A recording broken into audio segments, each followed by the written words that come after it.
Tonight on You Paid For It, more of my interview with one of University City's top city officials. He talks to me about the flooding crisis in that city. The city manager says they're pinning their hopes on a flood basin, even though they hope the feds will come through with money to buy out homes. That story is tonight's You Paid For It.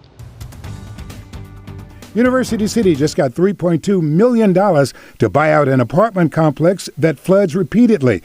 There was a nationwide competition for the money at places that flood and get federal flood insurance. It'll be turned into green space, but the money to buy out homes, well, that's still on hold. But City Manager Gregory Rose says they're banking their future more on a flood basin than flood buyouts. The first project was the detention basin project, which not only helps that group along Wilson, it helps a vast majority of the residents that frequently flood. And so we are going to continue to pursue the detention basin project to get funded, even if the federal government decides not to award us the money for the buyout program on Wilson.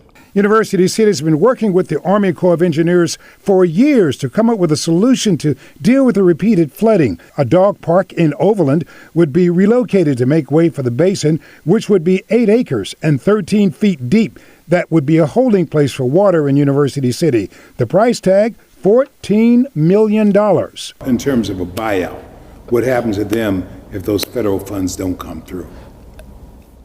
If the federal funding doesn't come through, then they will still benefit from the detention basin project that will be constructed. But they won't get a buyout. But they will not get a buyout at this time. But some of the worst hit homeowners, they don't want to wait around for a basin to get built.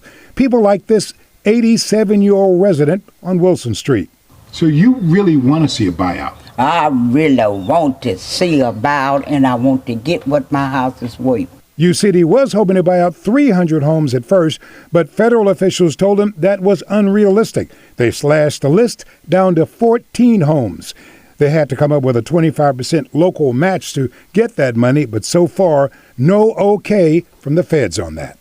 Who made the decision to fund the apartment buildings as opposed to funding the residences? Because you've had obviously a lot of people and homeowners who've been struggling, and they're waiting, and it's been just a terrible time. They're not getting funded. The apartments are. Who made that decision to fund the apartment buildings? Well, let me just state it's not an either or. They're not mutually exclusive. That we went after funding for both, and roughly around the same time for both.